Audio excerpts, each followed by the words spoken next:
Over the past few centuries, the act of reading has divided opinion. The 18th century view was that reading novels in particular was a waste of leisure time, and the 19th century view saw reading as a means for education. Additionally, and as people's access to books grew, there were concerns about the effects of reading on women. Cultural opinion leaders believed that women could be easily excited, which would lead to them over-identifying with characters in novels, leading to them being dissatisfied with their own lives. In its worst form, reading was believed to corrupt the working classes because it could force them to emulate the rebellious characters in novels, leading them to start worldwide revolution. Cut to the present day, however, and reading is seen as not only a sign of intelligence but also of maturity. In fact, we all share such a vast access to books that even Aristotle couldn't keep up. But we rarely stop to question, why read? Beyond the simple response of, because it helps you learn things. And surely reading provides more than just that. Reflecting on my school years, I don't ever remember a teacher selling me the importance of reading. In fact, I didn't actually realise the importance of reading until I started reading myself. Therefore, it is my aim within this video to not only outline why I think reading is important, but to also outline how to read to get the most out of books. That will also be in another video. Stay tuned. So whether you read 10 books a year, whether you read 1 book a year, or whether you read 482 books per year and then post it on social media so everyone can see, let's take a closer look at the utility of reading.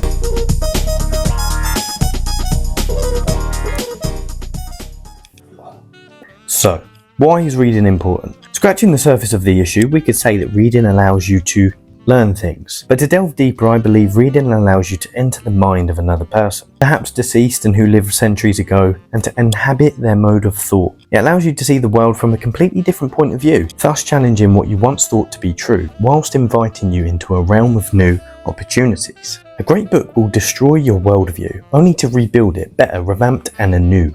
However, not all books have such a dramatic impact. In fact, some books barely manage to keep your eyelids open. In the middle of those two extremes are the books which merely plant a seed in your mind. Despite appearing insignificant at first, such seeds can blossom into a fully crafted idea or perspective years later. Ultimately, what makes a book brilliant instead of mediocre is, in the words of Franz Kafka, its ability to be an axe to the frozen sea within us. To illustrate this point, and due to the fallible nature we humans possess, it is essential that we challenge what we already know and actively seek to expand our realm of knowledge. Thanks to Socrates, the art of knowing that you know nothing has been a sound indicator for wisdom over the ages, and it is this pursuit of gaining freedom from what we already know that allows us to constantly peel back the next layer of the infinite onion which is life. Then peel back the next layer, and the next layer, and then this onion doesn't really end, does it? No, it doesn't, because in the words of John Wheeler, as our island of knowledge grows, so does the shore of our ignorance. That is to say, there will always be an infinite number of things which you don't know. Thus, an individual's effort to contend with the unknown allows them to develop humility, guard against arrogance, and healthily challenge their once held beliefs. And you can definitely do that through reading. But why challenge what you already know when doing so can be painful? Because the alternative is rooting yourself in a hole where you bask in your languidly acquired knowledge in order to provide your pride respite from avoiding the more challenging and humble task of putting what you know to the test. In this sense, you adopt the mind of the fool, or worse, the Facebook-dwelling conspiracy theorist who attempts to convince everyone of her theory and grows hostile if someone plays devil's advocate. With this mindset, every challenge that is posed to your viewpoint seems like a personal attack, and you're actually rendering yourself unable to learn anything valuable and worthwhile. And what's worse, you're too prideful to adopt a beginner's mind. Bloody hell. Reading a book can often be like a conversation. If you are engaged with the material, you can pause and summarise what you've read and ask, what do I think about this? Although what you get from a book differs in regards to a conversation because the author has painstakingly spent months or years articulating his work so you can read it. The content is deeper and more articulated, which means you can fully absorb the author's work. Additionally, the back and forth aspect of a conversation can be applied to reading because when you bring your own thought to it, you're questioning what the writer is actually on about, and then you can add your own thoughts into the mix, which is where a mentorship can grow. Mentorship is all around these days, with these dreaded online life coaches saturating the internet with their easily won advice. But sometimes just the mentor you're looking for can be found in a book.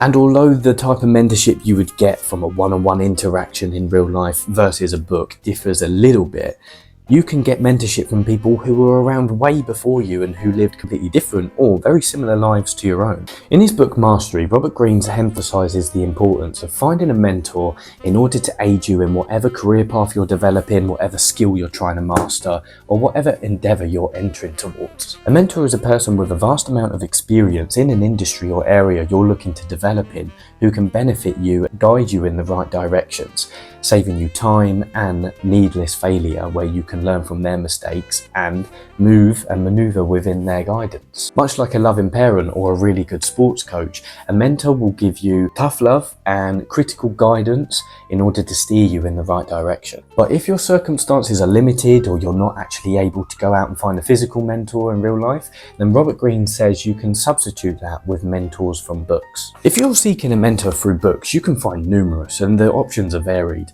And Robert Greene urges us to analyse what they, the authors, write and try to make it come alive, the spirit and not just the letter of their work. And then we can apply these insights that we've learned from books to our own life and model our lives off of the teachings of this person. So when we're in certain situations or we're experiencing a setback, we can step back and say, what would this person do? The virtual mentor will become alive in your own mind as a consequence of you absorbing their work and bringing it to life through your own experience. I should mention here that there is always the risk of idolising someone to the point of blindness. Regardless, it's your personal responsibility to absorb the work of someone without drowning your own reason and thought. After all, the means of mentorship is to eventually find your way to your own independence.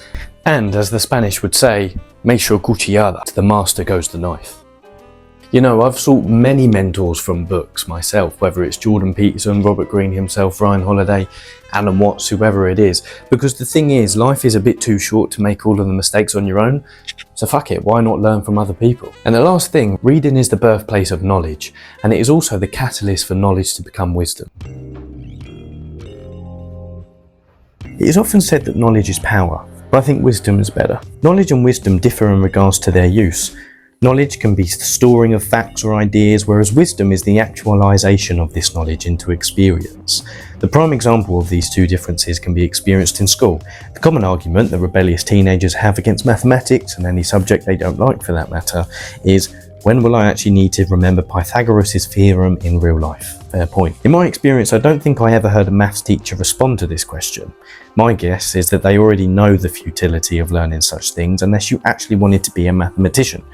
Nevertheless, I think this is an apt example for the point we are exploring here. Knowledge can be stale unless it is used, and when it is used, when words become work, so to speak, it becomes wisdom. Think of the know-it-all kid who can tell you all of the states in America but can't tie his own shoelaces. He knows all of the states, but what use does it do him to merely know? Hence, you can read all of you want and still be a clumsy, idiotic mess, unable to tie your shoelaces or wipe your nose. You can know all there is to know about everything, but what is the utility in that if you don't know how to apply it to real life? Wisdom is practical, knowledge is theoretical. Knowledge is storage. Wisdom is opening the storage box and picking up the otherwise latent tools and using them. Knowledge holds the potential to become wisdom, but until then, the good material lies idle, unless you are entering a competition in which you are to recount all of the states of America.